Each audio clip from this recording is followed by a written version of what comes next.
Hello everyone, welcome to algo Bangla 29। আজকে আমরা নতুন একটা টপিক নিয়ে কথা বলবো। সেটি হচ্ছে পেজ ব্যাকগ্রাউন্ড। তো পেজ ব্যাকগ্রাউন্ডের 3টি টুলবার নিয়ে আজকে আমরা কথা বলবো। প্রথমটি হচ্ছে ওয়াটারমার্ক, দ্বিতীয়টি পেজ কালার এবং আরেকটি হচ্ছে পেজ বর্ডার্স। তো চলুন শুরু করা যাক। তো পেজ ব্যাকগ্রাউন্ড নিয়ে কাজ করার জন্য আমাদেরকে প্রথমে যেতে হবে উপরের আমার যে মেনু বারগুলো আছে, এই মেনু বারগুলোর মধ্যে থেকে ডিজাইন মেনুতে এখানে গিয়ে আমি আমার ডান পাশে দেখতে পাবো পেজ ব্যাকগ্রাউন্ডের আমার সেকশনটি আছে। তো সেকশনের প্রথমে যেটি রয়েছে সেটি হচ্ছে ওয়াটারমার্ক। তো ওয়াটারমার্কের অ্যারো বাটনে ক্লিক করে দিলাম। এখান থেকে আমার বেশ কিছু ওয়াটারমার্কের ডেমো দেওয়া আছে, এখান থেকে আপনি কাজ করতে পারবেন। এই যে দেখেন কনফিডেন্সিয়াল লেখা আসলো, এখান থেকে ডোন্ট কপি দিলে এইভাবে আসবে। এখান থেকে আপনি কাজ করতে পারবেন। আর আমি যদি কাস্টম ওয়েতে কাজ করতে চাই, মানে কাস্টম ওয়াটারমার্ক নিয়ে কাজ করব, তো সেক্ষেত্রে এখানে কাস্টম ওয়াটারমার্কে ক্লিক করব। ক্লিক করে এখান থেকে আপনি যদি সিলেক্ট করেন যে আপনি পিকচার ওয়াটারমার্ক নিয়ে কাজ করবেন, তো সেক্ষেত্রে আপনাকে এখানে পিকচার ওয়াটারমার্কে ক্লিক করতে হবে। ক্লিক করে এখান থেকে সিলেক্ট পিকচারে ক্লিক করতে হবে। তারপরে এখান থেকে যে ফ্রম আ ফাইল, এখানে এসে ব্রাউজে ক্লিক করতে হবে। আমি ব্রাউজে ক্লিক করে দিলাম।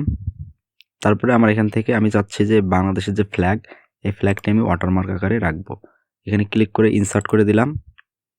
তারপরে আমি এখান থেকে ওকে করে দিব, অ্যাপ্লাই করে দিব। এই যে হয়ে গেল।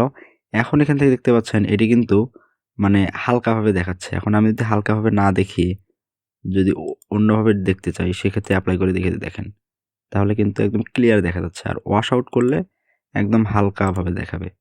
তো এই গেল আমাদের পিকচার ওয়াটারমার্কের কাজ। এরপরে আমরা যদি টেক্সট যদি কাস্টম ওয়েতে ওয়াটারমার্ক হিসেবে ইউজ করতে চাই, সেক্ষেত্রে আমাদেরকে যেতে হবে এই যে পিকচার ওয়াটারমার্কের নিচে টেক্সট ওয়াটারমার্ক। এখানে এসে আমি এখান থেকে ল্যাঙ্গুয়েজ যা আছে তাই রেখে দিব। আর টেক্সটের এখানে আমি চেঞ্জ করতে পারি। আমি যদি লিখি অ্যালগো বাংলা, আমি এখান থেকে ওয়াটারমার্ক হিসেবে অ্যালগো বাংলা 29 লেখাটি দেখতে যাচ্ছি। সেজন্য এখানে টেক্সটে লিখে দিলাম অ্যালগো বাংলা 29। আর এখানে ফন্ট আমি নিজের ইচ্ছা মতো সিলেক্ট করে দিতে পারি। আমি এখান থেকে সিলেক্ট করে দিলাম ক্যাসকাডিয়া কোড লাইট দিলাম, আপনারা যে কোনো কিছু দিতে পারেন। আর এখানে সাইজটা অটো রাখাই ভালো, তাহলে আপনার পেজের সাইজের সাথে এটি অটো আপনার সেট হয়ে যাবে। আর যে কালার, সে কালারটা আপনি এখান থেকে সিলেক্ট করে দিতে পারবেন। তারপর এখান থেকে হচ্ছে এই যে সেমি ট্রান্সপারেন্ট, মানে আপনি হালকাভাবে দেখতে যাচ্ছেন না ডিপলি দেখতে যাচ্ছেন, সেটি এখান থেকে সিলেক্ট করতে পারবেন। আর ডায়াগোনাল মানে হচ্ছে আপনার এই যে তির্যকভাবে দেখাবে, আর হরিজন্টাল মানে এই বরাবর, মানে সোজা দেখাবে। আমি তারপরেও দেখিয়ে দিচ্ছি। আমি এখন এখান থেকে চাচ্ছি যে অ্যালগো বাংলা 29 লেখাটি প্রিন্ট করবে এবং এটির কালার হবে রেড। আচ্ছা, আর ফন্ট হবে ক্যাসকেডিয়া কোড লাইট। দেখি হয় কিনা।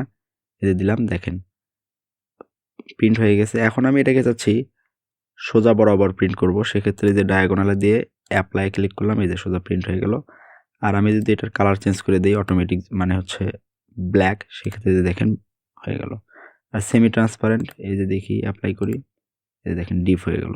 সেমি ট্রান্সপারেন্ট দেওয়ার সুবিধা হচ্ছে আপনার হালকাভাবে আপনাকে শো করবে। তো এই যে ডায়াগোনাল দিলাম, এই তো। তো এই গেল আমাদের হচ্ছে টেক্সট ওয়াটারমার্কের কাজ। তো আমাদের ওয়াটারমার্ক আমি এটাকে রিমুভ করতে চাচ্ছি, সেক্ষেত্রে এখানে এসে এই যে রিমুভ ওয়াটারমার্ক করে দিলাম, আমার ওয়াটারমার্কটি রিমুভ হয়ে গেল। এরপরে আমরা আসব আমাদের পরবর্তী টুলবার, সেটি হচ্ছে পেজ কালার। পেজ কালারে এখানে আসি, অ্যারো বাটনে ক্লিক করলাম। এখান থেকে যে পেজ কালার, ইচ্ছা মতো কালার সিলেক্ট করবেন। আবার এখান থেকে মোর কালার আছে, এই যে মোর কালার, এখান থেকে আপনি কাজ করতে পারবেন। আমি যে ওকে করে দেখাই, এই যে কালার। তারপরে এখান থেকে আমার এই মোর কালারে এসে এখান থেকে আবার কাস্টম কালার আছে, এই যে সিলেক্ট করে দিবেন।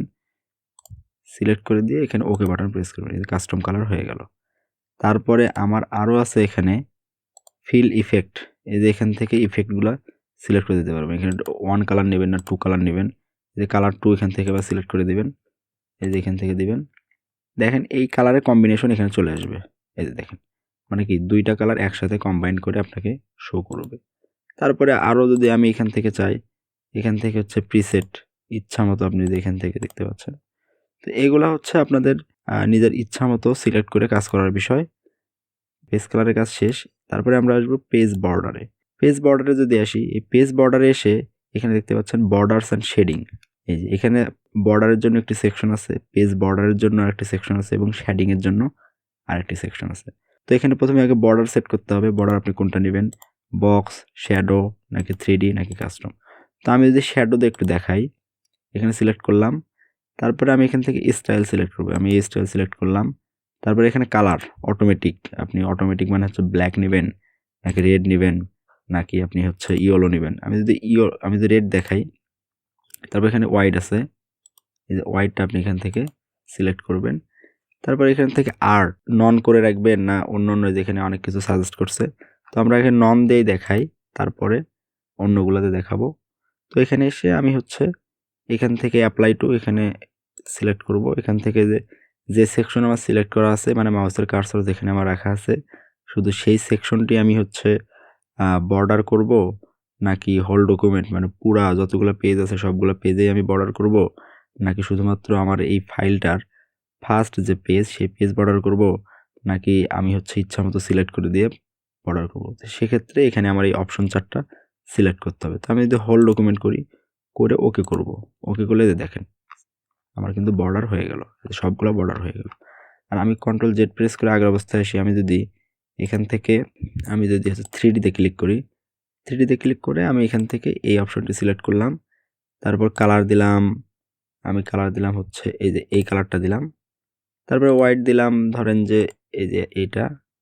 আর এখানে আর্টে দিব আমি এখান থেকে যে কোনো একটি, আমি যে গাছের এটি দিই, এখান থেকে কিন্তু প্রিভিউ আপনাকে শো করবে, মানে কোনটি দেখতে কেমন লাগবে সেটি এখান থেকে আপনি দেখতে পারবেন। তারপর এখান থেকে হোল ডকুমেন্টে না করে আমি শুধুমাত্র ফার্স্ট পেজ অনলি করলাম। তারপরে আমি ওকে বাটনে ক্লিক করলাম। এই যে দেখেন শুধুমাত্র ফার্স্ট পেজে আমার এটা শো করতেছে, সেকেন্ড পেজে কিন্তু আমার কিছু নাই। তো এই গেল আমাদের হচ্ছে পেজ বর্ডারের কাজ। আর এখান থেকে আরেকটি আছে, সেটি হচ্ছে শ্যাডিং। এই শ্যাডিংয়ে আমরা যদি আসি, এই শ্যাডিংয়ে এসে আমি একটু দেখাই আরেকবার। আমি অ্যালগো বাংলা 29-এর এখানে আমি মাউসের কার্সর রেখে সিলেক্ট করলাম। এখন আমি শ্যাডিংয়ে আসবো। শ্যাডিংয়ে এসে আমি এখান থেকে দেখব, আমি এখানে বলবো যে ফিল কালার আমার হচ্ছে আমি রেড দিলাম। তো রেড দিয়ে আমি এখান থেকে স্টাইল ক্লিয়ার করব না, আমি এরকমই রেখে দিলাম। তারপরে আমি এখান থেকে এই যে প্যারাগ্রাফ তো থাকবে ডিফল্টভাবে, ওকে বাটন প্রেস করবো। এই যে দেখেন মাউসের কার্সর এখানে ছিল, এই অ্যালগো বাংলা 29-এর ব্যাকগ্রাউন্ড কি হয়ে গেছে, আমার রেড হয়ে গেছে, কারণ আমি এখান থেকে রেড সিলেক্ট করে রেখেছিলাম। এই হচ্ছে আমাদের পেজ ব্যাকগ্রাউন্ডের কাজ, আজকের ভিডিওর সামগ্রিক আলোচনা। ধন্যবাদ সবাইকে। যদি ভিডিওটি ভালো লেগে থাকে অবশ্যই লাইক, কমেন্ট এবং শেয়ার করবেন। আর আপনি যদি অ্যালগো বাংলা 29-এ নতুন হয়ে থাকেন তাহলে সাবস্ক্রাইব করে অবশ্যই পাশে থাকা বেল আইকনটি ক্লিক করে দিবেন। ধন্যবাদ সবাইকে।